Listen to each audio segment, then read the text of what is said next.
Vasudevaya.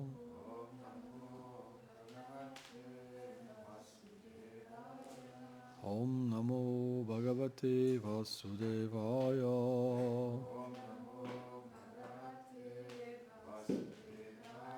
Om Namo Bhagavate Vasudevaya.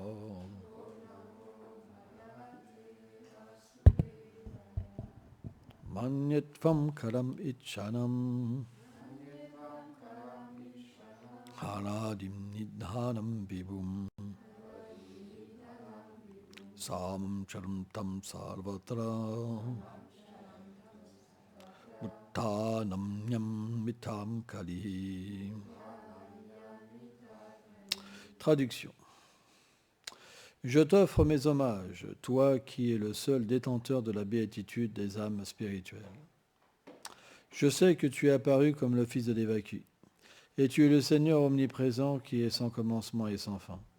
Tu es impartial au-dessus de toutes les créatures. Mais puisque tu es devenu le conducteur du char d'Arjuna, les gens considèrent que tu as créé une occasion pour amener la querelle parmi les hommes, les menant à leur destruction. Commentaire.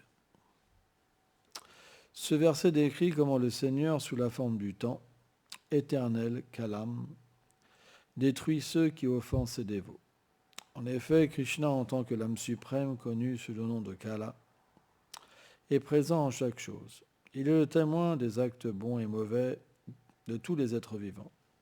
Et il attribue à chacun le fruit de ses actes. Un acte pieux donnera à un être de connaître le bonheur, alors qu'un acte impie leur apportera une souffrance future, et l'acte dévotionnel lui permettra d'atteindre la demeure suprême. Or, le Seigneur n'est pas injuste, il est impartial et égal. Simplement, il est réciproque avec le désir des actes des êtres. Avec le désir et les actes des êtres, Pour celui qui veut être son ami, il l'accepte comme le sien. Il se donne à son dévot en proportion que celui-ci se donne à lui. Pour celui qui l'adore, afin d'obtenir des biens matériels ou la libération, il l'assiste afin qu'il obtienne ce qu'il désire. Il demeure effacé envers le matérialiste, qui veut être loin de lui, alors que pour celui qui offense ses dévots, il est présent sous la forme du châtiment. Les mots Yat Mita Kalihi évoquent ceci, car ils signifient en lequel il n'y a pas de conflit. Le Seigneur ne fait que donner le fruit des actes à chacun. Il n'est donc pas injuste qu'il montre de l'attachement à ses dévots, de l'indifférence, de l'assistance ou une punition à d'autres. Le Seigneur est aussi la demeure de toutes les qualités et des qualités opposées qui sont présentes en lui d'une manière harmonieuse, merveilleuse, parfaite et pure.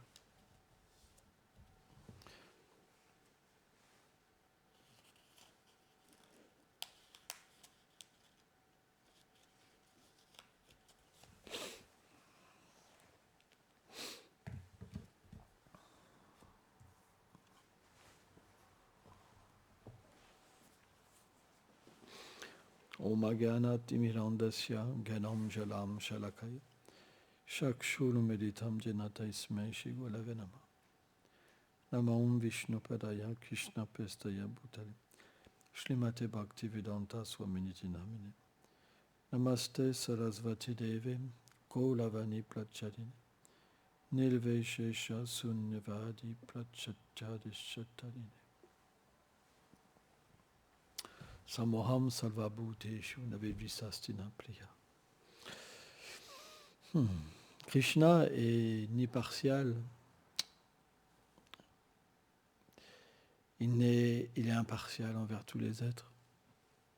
C'est pourquoi c'est parfois difficile d'aller vers le Seigneur suprême.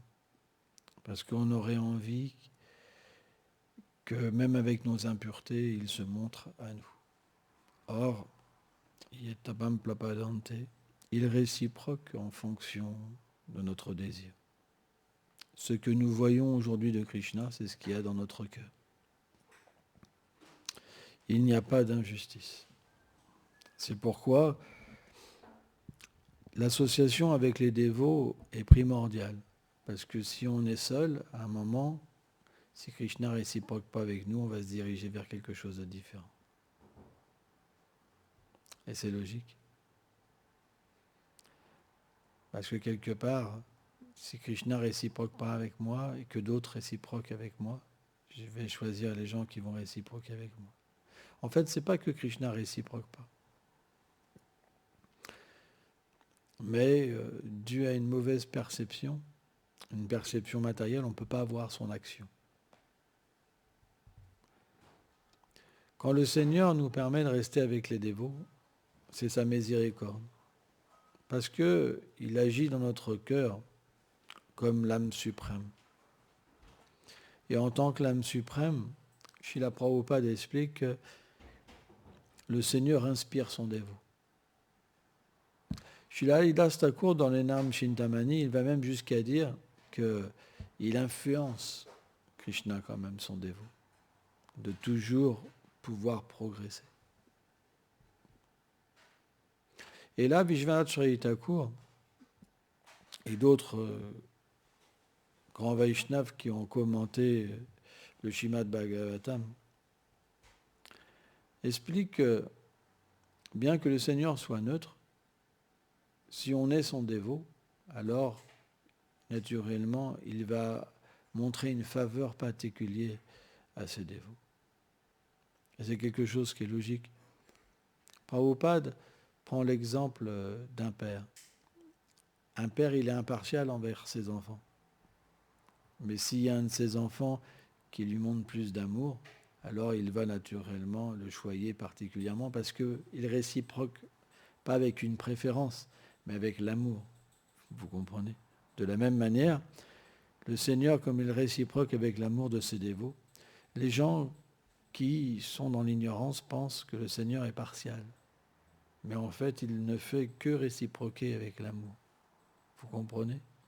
Donc plus l'amour est profond, et plus le Seigneur réciproque. Et on voit la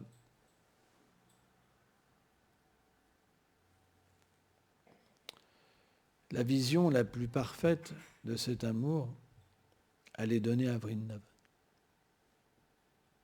À Vrindavan, les habitants de Vrindavan, ils ne vivent que pour le plaisir de Krishna, pour Radha et Krishna, que pour eux. Ils n'ont que ça dans leur cœur. Que ça soit du brin d'herbe à Nanda Maharaj, pour Namasi, tout le monde ont cette même vocation, le plaisir de Radha et Krishna.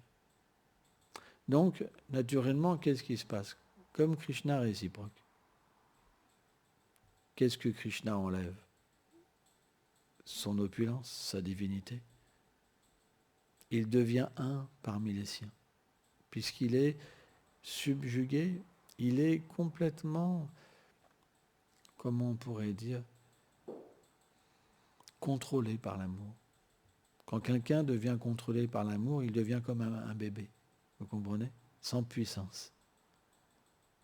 Et on voit que même les démons, quand ils sont contrôlés par l'amour d'une femme, c'est plus le démon qui contrôle, c'est la femme qui contrôle. L'amour est extrêmement puissant.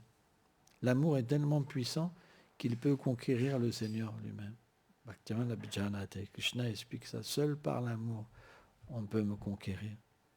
Mais l'amour du Seigneur, l'amour avec lequel le Seigneur réciproque, ce n'est pas l'amour matériel. C'est pourquoi c'est difficile. C'est un amour particulier qui n'est présent qu'à Vrindavan. C'est pourquoi, dans un premier temps, un dévot, il doit bien comprendre comment cet amour s'obtient. Cet amour, elle s'obtient par l'association des Vaishnavas. Or, cette association, elle peut être de différentes manières, suivant l'avancement spirituel d'un dévot. C'est même expliqué qu'on peut s'associer à travers les livres, à travers les Vaishnavas. Donc, comment cela est possible ? Est-ce qu'un livre peut parler ? Allô ? Allô ?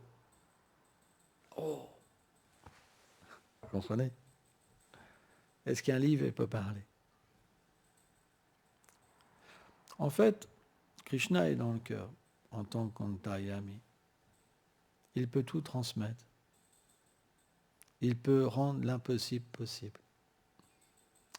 Parce que la parole d'un dévot, elle est éternelle. Et elle doit pouvoir s'accomplir. Et c'est le pouvoir du Seigneur de rendre vivante la parole. Parce que la parole de son dévot et sa propre parole n'est pas différente. Parce que son dévot, il parle pour lui. Il vient dans le monde matériel pour lui et il transmet le message de Krishna pour Krishna, afin de délivrer les entités vivantes. Parce que c'est le désir du Seigneur suprême. Un dévot, il n'agit pas indépendamment. Il agit sous les instructions du Seigneur. Donc quand il parle, ce n'est pas différent. Et naturellement, Krishna, dans le cœur, il peut donner cette connexion très intime entre la parole d'un dévot ou sa propre parole et la rendre vivante. Ça veut dire que l'association, même à travers un livre, est possible. Parce que c'est quelque chose de mystique. Que ça soit consciemment ou inconsciemment, le bénéfice est là. Parce qu'il y a un bénéfice spirituel. Or, quand on est au plus bas niveau de la dévotion, Kanishta Bhakta, on ne peut pas forcément s'en rendre compte. Il y aura un bénéfice, mais invisible. Dans le sens où, par exemple, on va lire, puis d'un seul coup, on va s'endormir. Donc le bénéfice, il n'est pas vraiment visible. Mais il y a un bénéfice dans le sens qu'on entre en contact avec un Vaishnav, avec Krishna. Sur un plan un peu plus élevé, quand un dévot il lit, à ce moment-là, il peut véritablement goûter un goût particulier, une association particulière et sentir l'amour de Dieu l'envahir. Mais, à la base, tout le monde lit le même livre. C'est simplement les voiles qui recouvrent la conscience, qui sont plus ou moins épaisses ou fines. Mais l'association seule nous permet de développer l'amour. Parce que, de la même manière qu'une maladie peut se transmettre, l'amour peut se transmettre. Donc c'est extrêmement important de comprendre, dans un premier temps, que la foi, elle se manifeste à travers l'association de dévots. Or, dans cet âge, un processus est donné qui est le chant des saints noms. Et ce processus, il est merveilleux, dans le sens que si on a foi et qu'on chante, dans un premier temps, à travers une écoute, ce chant va purifier le cœur graduellement. Il va libérer le cœur et libérer la personne de la souffrance matérielle. Elle va trouver la paix, la félicité.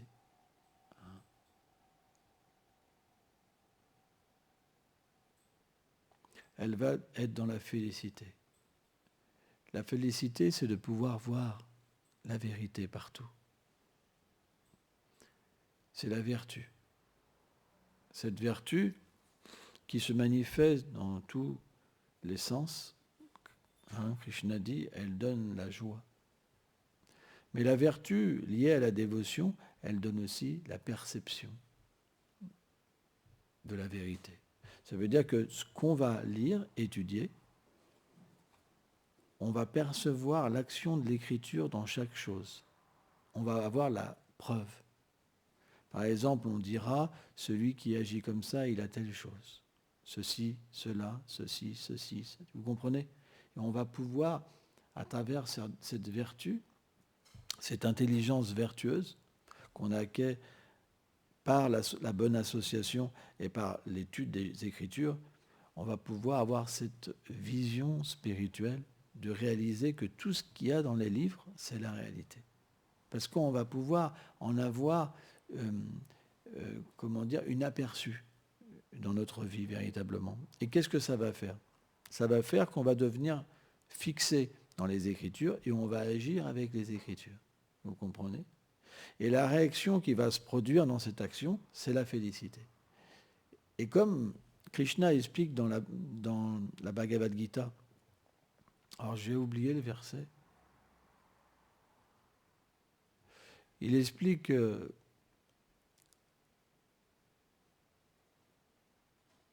les instructions, en fait, dans les Védas, elles ne sont pas différentes de lui. Hein, les sacrifices, les yagas.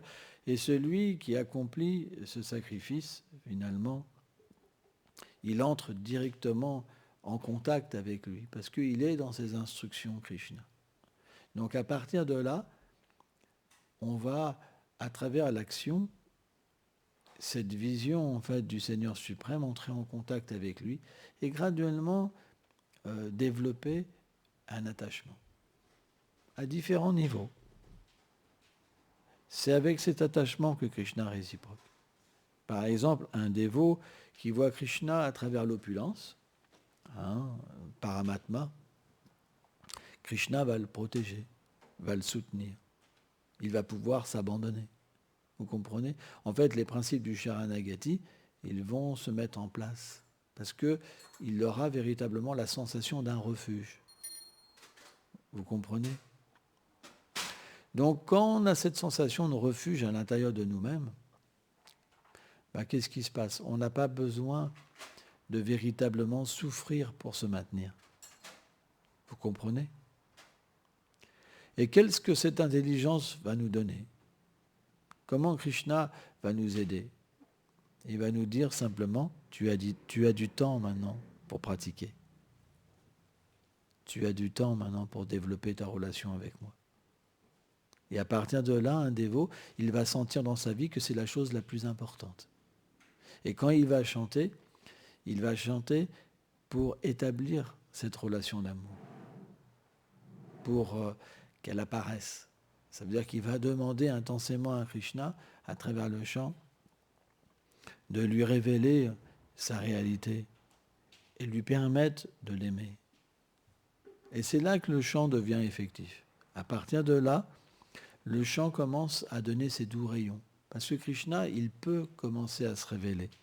Et ce qui est vraiment de mystique, c'est que dès que le dévot désire intensément une relation avec Krishna, il désire aimer Krishna, et qu'il se sent inutile dans ce monde sans cette relation, à ce moment-là, il peut avoir l'expérience de Vrindavan. Ça veut dire que quand il va chanter, il va pouvoir commencer à voir Vrindavan, à sentir Vrindavan à travers des sens spirituels.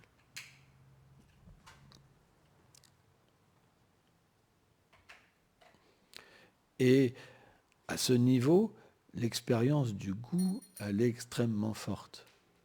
Parce que plus l'expérience va être, transcendantale, dans le sens que plus la swarup du dévot, la forme éternelle du dévot, va entrer dans les divertissements du Seigneur suprême, et plus l'amour de Dieu, l'expérience sera forte. À partir de là, quand l'expérience est véritablement goûtée, on peut avoir un aperçu de notre réalité. On peut être conscient si j'ai telle ou telle position dans le monde spirituel. On peut aussi être conscient de ce qu'est l'amour de Dieu. Et on a une preuve tangible que le chant n'est pas différent de Radha et Krishna, du monde transcendantal, et qu'on est aussi inclus dans ce chant. Donc automatiquement, quand une expérience est faite à ce niveau, qu'est-ce qui se passe? Le dévot, il ne veut pas moins que ça. Tout le reste avant, ça ne valait rien. Et tout ce qu'il a entendu parler avant ou après, ça ne vaut rien. Il veut juste cette expérience, parce que cette expérience, c'est véritablement lui-même. Il n'y a que sur ce plan d'existence qu'il est heureux. Aucun autre plan d'existence ne peut lui apporter de la satisfaction. Donc automatiquement, il y a naturellement une lamentation de ne pas y arriver. Mais Krishna est intelligent. Krishna est suprêmement intelligent. C'est comme la carotte, vous savez. T'as vu? Je t'ai fait goûter ça. T'en veux encore?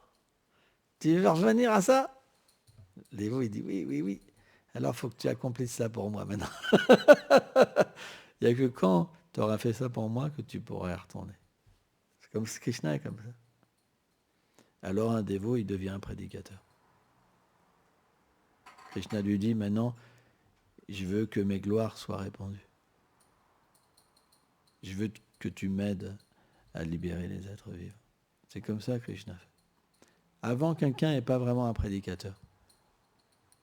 Qu'est-ce que dit Krishna? Tadvidi Paripasana, Paripasana, c'est vrai. Cherche un maître spirituel qui m'a vu, pas avec des yeux globuleux, avec des yeux pareils au lotus, hein, avec une forme transcendantale. Celui-là, il peut t'expliquer qui je suis, il a le pouvoir. Hein. Ça, on appelle ça le gourou, le prédicateur. Parce que quand il parle d'une expérience. Alors ça ne veut pas dire qu'on n'a pas le droit de parler si on n'a pas d'expérience, parce qu'il n'y en a pas beaucoup qui parleraient. On sait que si on parle des gloires de Krishna, automatiquement, celui qui en parle, il se purifie aussi. Et il attire Krishna. Parce que Krishna est attiré par ses propres gloires. Donc en prêchant le message de Chaitanya Mahaprabhu, de prêcher les gloires du pur service de dévotion, naturellement, on devient cher à Krishna et on attire Krishna. Mais quelle est la différence entre écouter une personne qui a vu Krishna et quelqu'un qui n'a pas vu Krishna? Il y a plus de bénéfices. Il y a plus de bénéfices, pourquoi? Parce que le souvenir de Krishna est présent dans le cœur du Vaishnava qui a vu Krishna. Et automatiquement, dans ses paroles, Krishna entre dans le cœur de ceux qui écoutent. C'est très puissant. Sauf dans ceux qui ont un esprit de dualité. Dans le sens, moi je sais tout. Moi j'ai besoin de rien. Il y a un effet, mais un effet qui sera moins grand. C'est comme si les oreilles, au lieu d'avoir des conduits, hein, des trous, on mettait des bouchons. Il ne faut surtout pas que ça rentre. Vous comprenez? Les Vaishnavas expliquent ça parfois comme ça. Ils disent ça rentre et ça ressort tout de suite. C'est pas un terrain fertile. Bien qu'ils écoutent la Harikatha tous les jours, il n'y a pas de sentiment qui vient dans leur cœur. Parce qu'ils n'écoutent pas avec la bonne attitude. Ils n'ont pas d'avidité pour Krishna. Ils ont de l'avidité pour faire des études, pour gagner de l'argent, pour se marier, avoir des enfants, mais pas pour l'amour de Dieu. L'amour de Dieu, il n'y a pas d'avidité. Donc quand ils écoutent, il n'y a pas d'effet. Parce que leur attitude n'est pas bonne. Ça les blase. Ils ont déjà tellement entendu les mêmes choses. Il n'y a pas de coupelle dans leur cœur.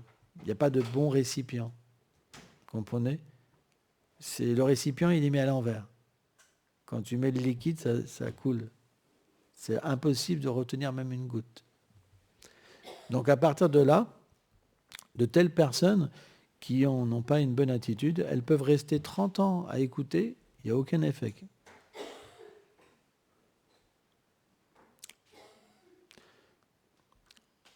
C'est pourquoi, si on se trouve dans ce cas-là, on doit véritablement se poser des questions.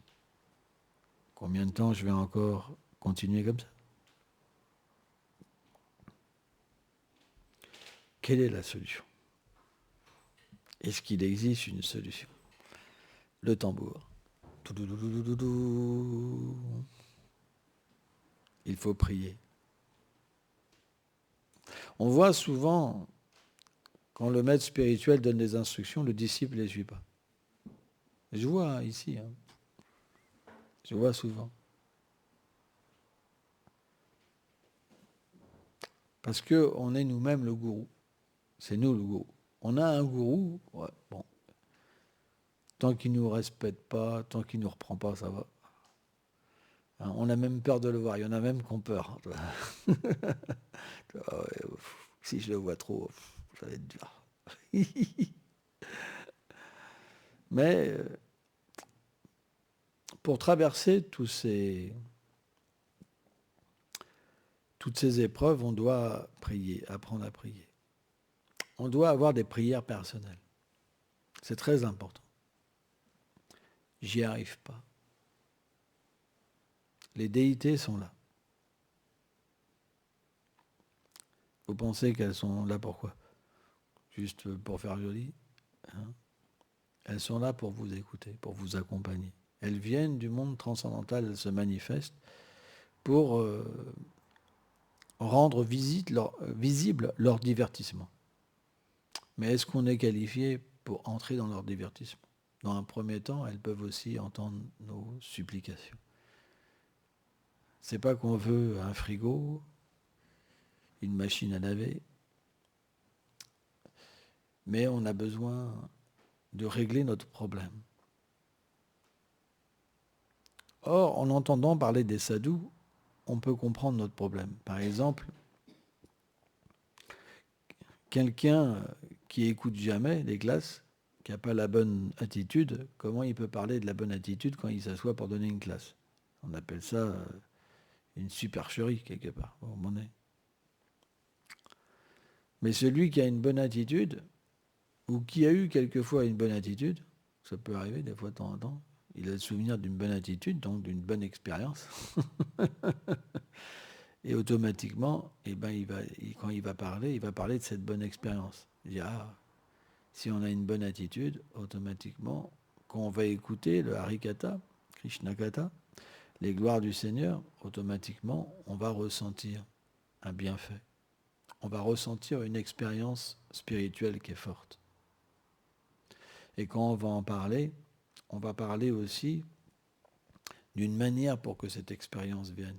Parce qu'on comprend, quand il y a l'expérience et qu'il n'y a plus l'expérience, naturellement, quand on sent le Seigneur nous observer, on se dit, c'est vrai, j'ai dévié.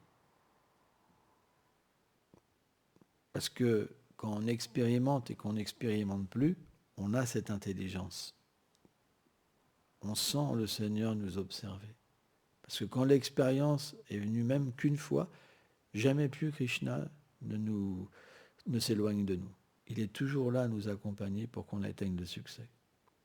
Et cette sensation d'être observé, c'est ce qui nous donne la réponse. Il n'y a même pas besoin que Krishna parle. On sait ce qui ne va pas. Alors, c'est comme une pause dans notre avancement spirituel. Vous savez, avant, il y avait des magnétophones. Dans l'ancien temps, maintenant ça n'existe plus. Mais on mettait pause. Et tant qu'on n'appuyait pas sur pause, le son ne repartait pas. Vous comprenez? Donc quand c'est comme ça, on a mis pause. Krishna nous observe et ça peut durer longtemps. Mais Krishna ne nous laisse jamais. Il nous fait voir, tu t'es égaré. Mais tu n'as toujours pas décidé de continuer. Dans ta vie passée déjà, tu as commencé. Pas que celle-là, mais même 2, 3, 4, 5 en arrière. Et dans cette vie, tu n'as toujours pas la force d'appuyer sur le bouton pour avancer. Mais Krishna, il est la liberté personnifiée. Il n'agira pas en nous forçant. De quelle manière il va venir?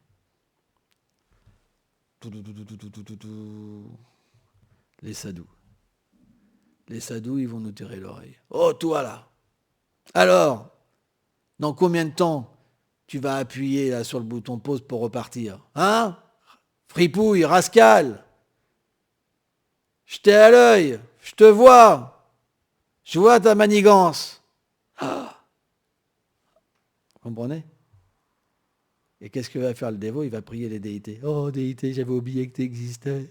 Aide-moi, s'il te plaît, aide-moi. Et là, Krishna dit, je suis content. Il a décidé de repartir. Et là, on va ressentir le goût. On va ressentir comme un appel vers la bhakti. Et notre vie spirituelle va reprendre. C'est pourquoi on a besoin d'une bonne association. Parce que tant qu'on n'est pas atteint nishta, la fixité dans le service de dévotion, on n'a pas cette force par nous-mêmes de tout sacrifier. Avant, il y a des doutes, il y a des attachements matériels, il y a ceci, il y a cela. Il fait que de temps en temps, c'est pause. Et puis quand on est en pause, ça ne nous dérange pas vraiment. On souffre, hein. Mais bon, je tiens à ma liberté, à mon indépendance. Pour moi, c'est très important d'être indépendant. Je souffre, hein. Je sais que je ne pourrai pas atteindre la perfection, mais ce n'est pas grave. Parce que le goût pour l'indépendance, il est tellement fort dans l'âme conditionnée. Ça fait des milliards d'existences. Nityabada. Quand on dit Nityabada, on ne sait même pas quand ça remonte au premier conditionnement. Nityabada. C'est comme si c'était éternellement conditionné. La venue dans le monde matériel, c'est comme si le temps, il n'avait pas de limite depuis le temps qu'on est conditionné. C'est pourquoi c'est rare des personnes qui ont cette force. La plupart, ils sont attirés par l'énergie matérielle. Oh, c'est tellement bon, mais finalement, qu'est-ce qu'on obtient? Si on étudie Maya, on va obtenir quoi? Maya. Si on étudie Krishna, on va avoir quoi? Krishna. Vous comprenez? Donc pourquoi étudier Maya? Puisqu'on sait qu'on va avoir que Maya. C'est la folie. C'est pour ça, quand Krishna il dit Baunam Jamte Yam Papadante, après des millions d'existences, hein, ça prend du temps à s'abandonner. Même si l'âme a écouté qu'il fallait s'abandonner, c'est impossible. C'est impossible. Il y a quelque chose qui la pousse à être indépendante de Krishna. Parce qu'elle veut une position. Or, quand on a atteint le stade de Madhya Madhikari, on en a marre. C'est le stade où Nadanam, Nadjanam, Nasundarim, je ne ferai plus avoir, c'est fini, j'en ai marre. Fini. Fini les belles femmes, fini l'argent, la position, même si on me donne le poste de Brahma, je m'en fous, je ne me ferai plus avoir. C'est fini. Mais avant ça, c'est pas mal quand même. Hein? C'est pas mal. La souffrance matérielle, ça me branche bien. Encore une petite vie comme ça. Ouais. Donc, régler le problème de son existence, c'est une question de sincérité. Il faut apprendre à prier. Par nous-mêmes, on ne pourra pas dépasser ce stade. Il faut apprendre à prier. La prière est très importante. Vous devez approcher les déités et leur ouvrir votre cœur. J'y arrive pas, aide-moi. Mais après, quand vous avez prié sincèrement, vous plaignez pas. Parce que Krishna, il va enlever les choses que vous aimez. Hein? J'ai rien dit, Seigneur, finalement, j'ai rien dit. Trop tard. Là, il prend tout. Tout ce que vous aimez, il va vous prendre. Parce que tout ce que vous aimez, c'est tout ce qu'il ne faut pas pour vous. La preuve, si le gourou vous aurait donné un service, est-ce qu'il vous aurait donné ce service-là? Non, c'est votre désir. Le gourou engage votre désir.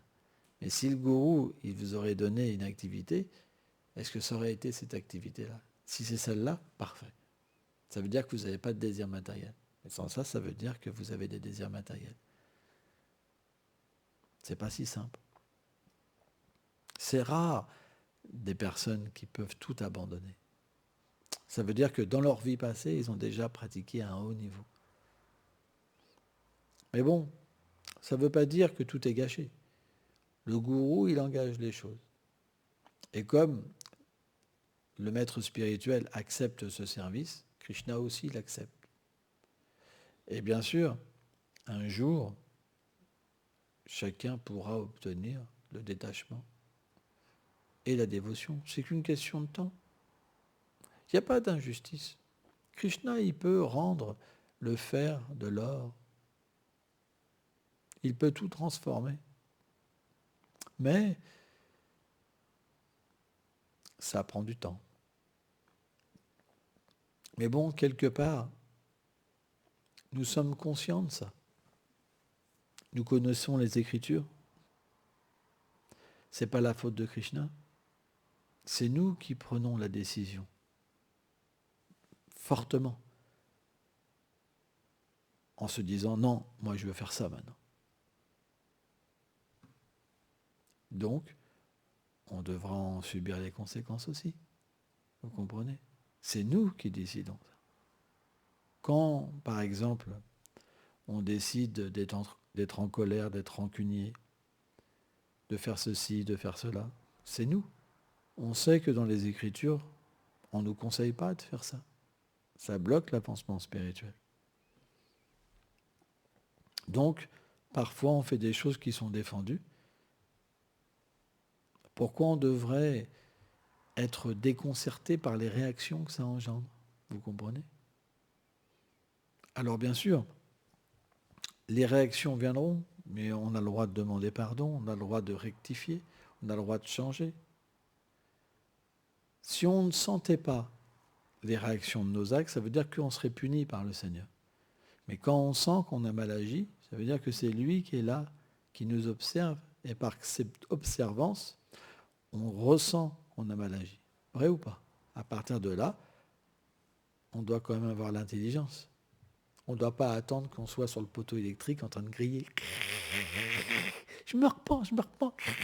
Vous comprenez? Il ne faut pas à chaque fois aller jusqu'à l'extrême. Dès qu'on sent un peu, il faut changer d'attitude. C'est comme ça qu'on peut vite progresser. C'est important. Mais si vous sentez que vous agissez mal, mais que vous ne demandez pas pardon, alors ça va s'endurcir votre cœur. Vous comprenez? Vous allez devenir de moins en moins sensible à l'amour. Et tout sera gâché. Mais en premier, on doit apprendre à écouter des Vaishnavas. Si on perd le goût pour écouter les Vaishnavas, ça veut dire qu'il y a vraiment un problème dans notre cœur. Si on préfère faire nos petites sadhanas au lieu d'aller, par exemple, à la classe, c'est qu'il y a un problème vraiment. Il y a vraiment un gros problème. On doit vraiment aimer écouter les Vaishnavas. C'est très important. Si on n'écoute pas les gens qui parlent de Krishna, on va écouter quoi? Vous comprenez? Et la classe du Srimad Bhagavatam, c'est un processus qui a été apporté par nos acharyas. Le Srimad Bhagavatam lui-même explique que celui qui écoute le Srimad Bhagavatam de la bouche des Vaishnavas, il atteint la perfection, c'est juste une question de temps. Donc on devrait avoir foi dans ces paroles et continuer et être content d'écouter le Krishna Katha. Merci beaucoup.